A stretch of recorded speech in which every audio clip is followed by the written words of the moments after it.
Kita akan berkenalan kembali dengan salah satu rawi masyhur dalam rantai sanad kitab Sahih Al-Bukhari. Beliau adalah bintangnya para ulama dalam memahami Al-Quran dan Al-Hadis yang berasal dari Kufah, yakni Imam Al-Amasi 61-148H. Nama lengkap. Nama lengkapnya adalah Abu Muhammad Sulaiman bin Mihran Al-Asadi Al-Kahili Al-Kufi Al-Amasi.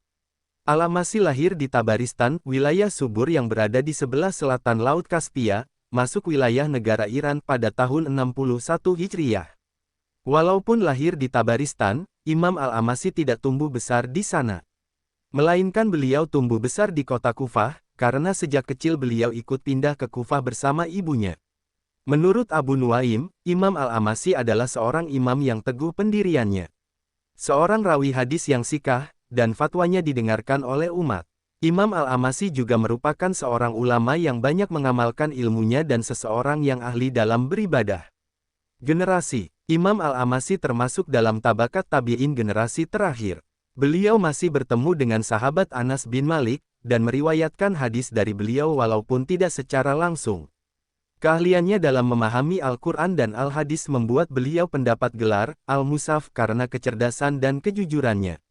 Pendapat ulama. Dalam Syiar A'lam An-Nubala, Imam Az-Zahabi menyebutkan bahwa salah satu muridnya, yakni Imam Sufyan bin Uyainah memuji sang guru dengan mengatakan bahwa Imam Al-Amasi setidaknya mempunyai 3 keunggulan yang menempatkannya di hati umat Islam.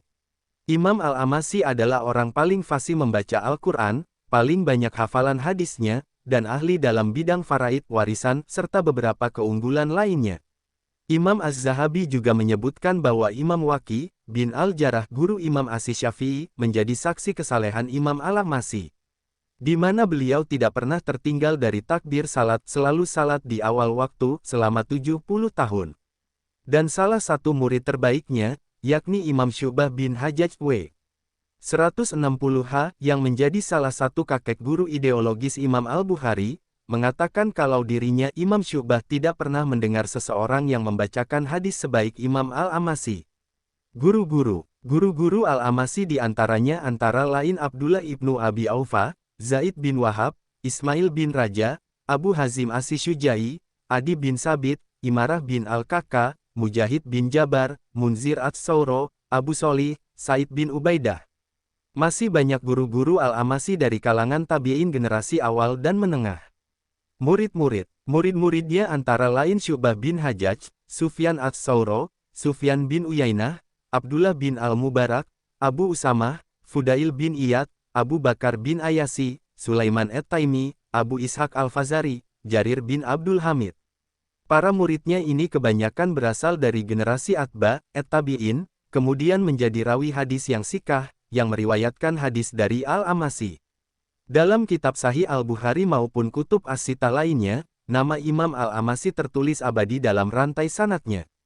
Hal ini karena kesikahan dirinya dan murid-muridnya, sehingga Imam Al-Bukhari, Imam Muslim, maupun Ashab As-Sunan banyak mengambil riwayat dari dirinya dan murid-muridnya. Dengan kesikahannya, tidak heran jika Imam Ali bin Abdullah Al-Madini, salah satu guru Imam Al-Bukhari, mensejajarkan Imam Al-Amasi di Kufah sebagai salah satu dari 6 orang yang paling banyak menghafal ilmu agama selain 5 tokoh lainnya, yakni Malik bin Dinar di Makkah, Ibnu Syihab Az-Zuhri di Madinah, Abu Ishaq As-Subai di Kufah, Yahya bin Kasir Nakilah dan Imam Qatadah di Basrah. Dalam kitab Hiya Al-Auliya, Imam Az-Zahabi mengatakan bahwa Al-Musaf, Sulaiman bin Mihran Al-Amasi wafat karena sakit pada bulan Rabiul Awal, tahun 148 Hijriah di Kufah. Beliau berusia sekitar 87 tahun. Wallahu a'lam bishawab.